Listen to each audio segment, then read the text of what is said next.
Hi everyone, Megan from Yates joining you this week for Nutrition Intermission. We are going to connect this week on produce that's in season for the month of October, and then as promised, tackle those nutrition facts panels. So to start off, we'll go over this produce. So we're looking at a couple of items that are in season for this month of October. The first is acorn squash. So selecting a squash that's dull and heavy for its size, and also avoiding any soft spots or cracks on your acorn squash. Next is Brussels sprouts. So choosing a firm and compact bright green leaf, and if you can buy it on the stalk, it's actually freshest this way. So look for that if it's in your area. Next, another squash, delicata squash. So again, a firm and squash that's heavy for its size and has an even cream color. Ripe delicata squash is yellow with green striations on its rind, and an unripe delicata squash is actually light green. Also avoid those soft spots and any dull or wrinkled skin with this squash as well. Next, I have guava. So you want a guava that gives to gentle pressure and is also unblemished. Next is passion fruit. So ripe passion fruit actually has wrinkled skin, and purple passion fruit may have some brown areas as well. Pumpkin, perfect for the month of October. If you're cooking or baking with pumpkin, definitely look for those smaller baking or cooking pumpkins. The larger ones that you carve aren't great for this option, but you can definitely utilize the seeds from the larger pumpkins if you are game for that. Also looking for a firm and heavy pumpkin as well. And last two, Swiss chard. So we want to look for those fresh green leaves and avoid any yellow or discolored leaves for our Swiss chard. For our turnips, last on the list, we want to select a pearly heavy turnip as well, avoiding those soft or brown spots, and if the leaves are still attached, looking for those brightly colored fresh green leaves. And small to medium ones are actually the sweetest, so if you like turnips, look for that size. Transitioning into our nutrition facts panels. For today, if you did bring a product with you to review while we're going over this segment, awesome. I am going to be going over the nutrition facts panel. I have color coded it for us for today. The top section is in orange. Underneath that, I have a tealish blue-green, and then the third section is light blue, and rounding out our fourth section is in yellow. So I'll show this throughout my conversation with you all today. So the information in the main or top section, which was orange on the box that I just showed you, that label contains product-specific information, so things like serving size, calories, and nutrient information. And the bottom, which was that light blue and yellow, contains the footnote that explains the percent daily value and gives a number of calories used for general nutrition advice. So to start off with, the serving information. So again, that's in orange on this box. So we have 7 servings, approximately 7 servings for this box, and a serving size is 15 crackers or 30 grams. So when you look at that label, the first thing you look at is the number of servings in the package. So that's servings per container. So for this one was 7, and the serving size, which was 15 crackers or 30 grams. Serving sizes are standardized to make it easier to compare similar foods, and they are provided in familiar units such as cups or pieces, and they're also followed by the metric amount, which is typically the number of grams. The serving size reflects the amount that people typically eat or drink. Hear me when I say it is not the actual recommendation of how much you should eat or drink. It's important to realize that all nutrient amounts shown on the label, including the number of calories, refer to the size of the serving that is listed on the label. Again, for this product, that is 15 crackers and 30 grams. You do need to pay attention to the serving size, especially how many servings there are in a food package. Moving to the second section, which is the calories. So for us, that's that teal blue color. Number 2 on this box, and that's 130 calories for 15 crackers or 30 grams. To achieve or maintain a healthy body weight, balance the number of calories you eat and drink with the number of calories your body uses. 2,000 calories a day is used as a general guide for nutrition advice. I want to note here that your calorie needs may be higher or lower and vary depending on your age, sex, height, weight, and physical activity level.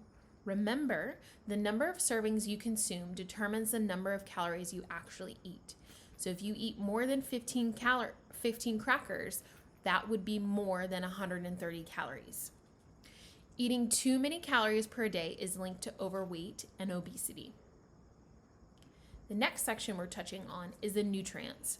So for this package, remember that's number 3, or the light blue area that we have on here. So the nutrients shows you some key nutrients that impact your health, and you can use this label to support your personal dietary needs. So look for foods that contain more of the nutrients you want to get more of and less of the nutrients you may want to limit.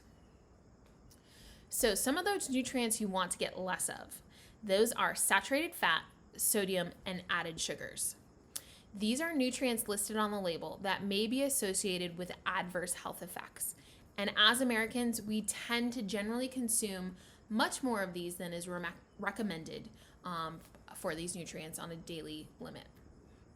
So we've talked about what are added sugars. Today we're going to talk about how they are different from total sugars on the package. So you'll see on the package it has listed total sugars and includes 0 grams of added sugars for this particular product. So total sugars on the nutrition facts label includes sugars naturally present in many nutritious foods and beverages, such as sugar in milk, which is known as lactose, and sugar in fruit, which is known as fructose, as well as any added sugars that may be present in the product. No daily reference value has been established for total sugars because no recommendation has been made for the total amount to eat in a day. Added sugars on the nutrition facts label include sugars that are added during the processing of foods. Diets high in calories from added sugars can make it difficult to meet the daily recommended levels of important nutrients while staying within your calorie limits. Note that having the word includes before added sugars on the label indicates that added sugars are included in the number of grams of total sugars of that product. Moving into nutrients that we want to get more of. These are dietary fiber, vitamin D, calcium, iron, and potassium. So dietary fiber, vitamin D, calcium, iron, and potassium on the label are these ingredients that we don't normally get enough of as Americans. So eating a diet that's high in these can increase your frequency of bowel movements for dietary fiber, lower your blood glucose and cholesterol levels, and reduce calorie intake. Dietary fiber also helps keep you fuller for longer. Diets higher in vitamin D, calcium, iron, and potassium can reduce the risk of developing osteoporosis, anemia, and high blood pressure. The last section we're touching base on is the percent daily value. So on this package, it is in yellow. So you'll see those percentages running down the side of this package.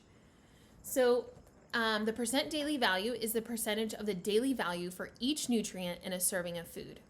They are the reference amounts expressed in grams, milligrams, or micrograms of nutrients to consume or not to exceed each day.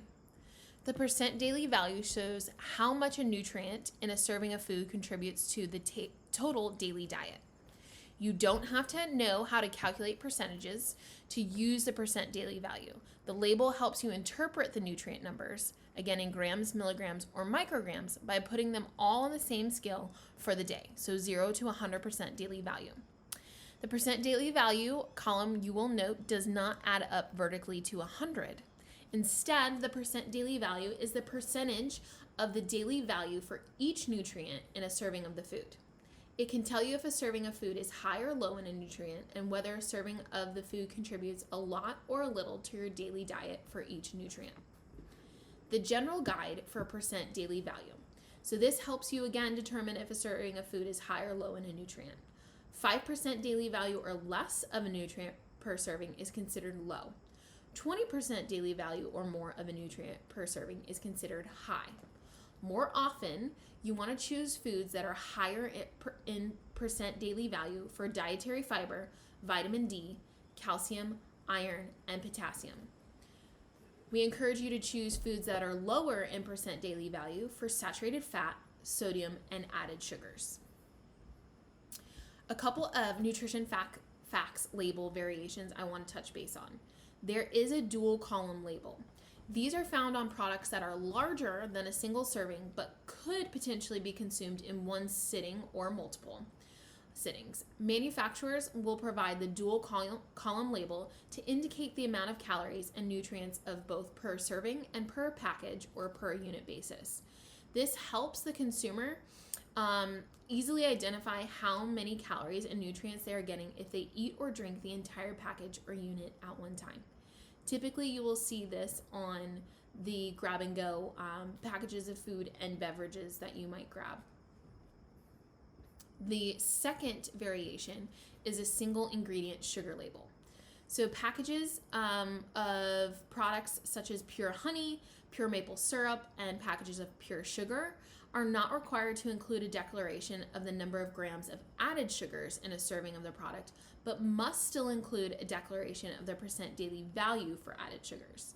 Manufacturers are encouraged, but not required, to use a cross symbol immediately following the added sugars percent daily value on single ingredient sugars, which would lead you to a footnote explaining the amount of added sugars that one serving of the product contributes to the diet, as well as the contribution of a serving of the product toward the percent daily value for added sugars. Single ingredient sugars and syrups are labeled in this way so it doesn't look like more sugars have been added to the product, and to ensure that consumers have the information about how a serving of these products contributes to the percent daily value for added sugars and their total diet. So that rounds out our discussion on nutrition facts panels. I do hope this information is useful and that you did learn a few things for helping you navigate them in the future and for making healthier eating choices. So thanks again for joining me, and I will see you all next week.